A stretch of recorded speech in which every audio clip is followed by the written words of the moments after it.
Hi, I'm Dr. Mary Ann Ghaffurian, also known as Dr. Mag. Welcome to Primordial TV. Recently I caught up with David Icke at the final leg of his Australian tour here in Melbourne. I was interested in his take on the nightmare to awakening which is currently enveloping this planet, and what was his perspective on that process right now. This is a small excerpt from a much longer interview.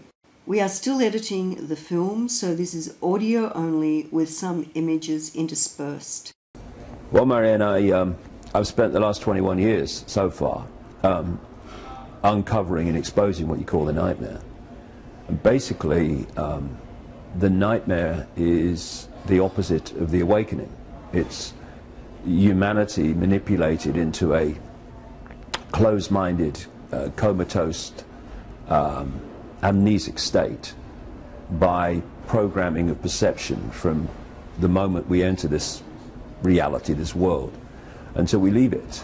And the few who are manipulating world events can only do that with the numbers they have compared with the number in the target population. I mean, we just passed 7 billion apparently. Yes. Is by manipulating our perception of self in the world, thus dictating our behavior and responses to those events, and also dictating our perception of our own self-identity and of our own power to impact upon our lives and the world, i.e. we must be manipulated to believe we're little me and have no power, because then we won't use the power we really have, to make it difficult for those that are manipulating from the shadows. It's a mind game. I emphasize the difference as I see it between what I call consciousness, which is the greater infinite self, the infinite awareness, and what we call mind-body, which is that interface, if you like, for consciousness to experience this reality, this range of frequencies we call the world. It's the same dynamic in principle to sitting at a desk and you are consciousness symbolically moving the mouse and the keyboard to interact with the internet through the computer, because people say they're going on the internet, but we don't go on the internet, the computer does. We interact with the internet through the computer, and body-mind is the interface that allows our consciousness to interact with this reality.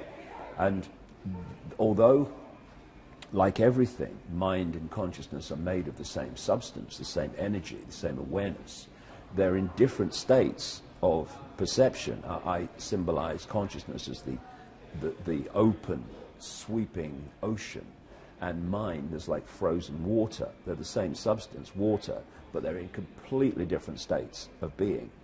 And the mind-body is great when it's a servant to consciousness, like a computer is great when it is responding to the keyboard and the mouse. But when the computer stops doing that, and the computer starts deciding where it's going to go on the internet and what it thinks of it from its very narrow perception of program reality, then things then start going haywire, because you know you're banging the mouse and you're tapping the keyboard, no response. And that relationship, for me, is very much like where, although it's changing, most human beings are. They have been pulled, their point of attention has been pulled so much into the perception of mind-body, what we call the five senses, that we are basically detached from the true self and then influenced by the true self, which can give us a much greater, bigger perception of the world we're experiencing than you can when you're in the world and of it. Because once that influence, that inspiration, that intuitive knowing from consciousness gets turned off, and mind-body is making all the decisions about how it perceives self in the world, how to act, what it makes of world events, then you are in a situation where if you're not getting inspiration and influence from higher levels of your awareness, then mind-body has to find a source of information to decide what is happening in the world and how it should react to it. And where does it have to look if it's detached from consciousness? Where's the only place it can look for inspiration or information to give it a fix on reality itself? Out here.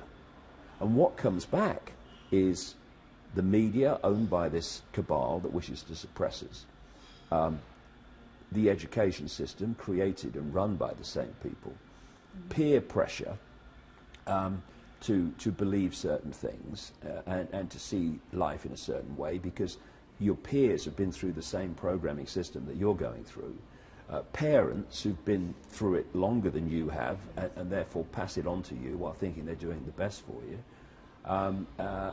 and you know, like the mainstream media in general, like I say, it's all, and science, which is controlled by the same people.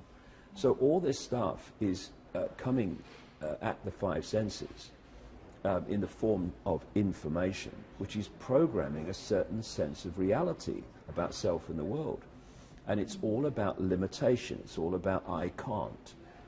Science is not about what can be done overwhelmingly. It's about limitation. If you look at it, it can't be done. Can I just interject here around the mind? Right. Psychologically speaking, the mind can be looked at as the ego, which is the I am, and the superego is that which is conditioned by society.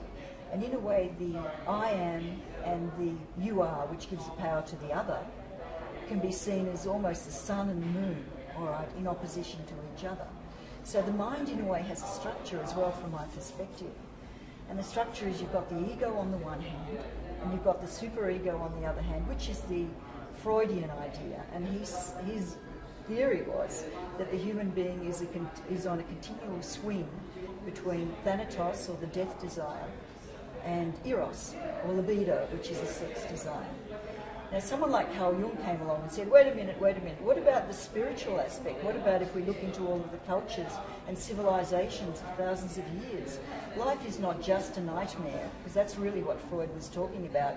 He placed the human being in perpetual victim status, and most of his clients were women, you know, because they were all hysterical. They were controlled by their womb, and womb and the word hysteria are the same root meaning. So you've got the ego and the superego, and then you have the potential for a different form of consciousness than both of those. And that really comes up between the middle of them, like the Vesica Pisces, where the opening opens up, and then consciousness can begin to be admitted to this travail of being on a treadmill of following the ego or following the superego, which, as you said, the cabal knows exactly how to switch it on and switch it off. Yeah, they have an awareness of reality which they keep from everyone else. And when you've got an understanding of how we interact with reality, and the target population has not a clue, because of the way you control science in education to stop that happening and suppress other information that would expose it, then you're in a position of fantastic levels of power over the target population, Yes. even though there's not many of you.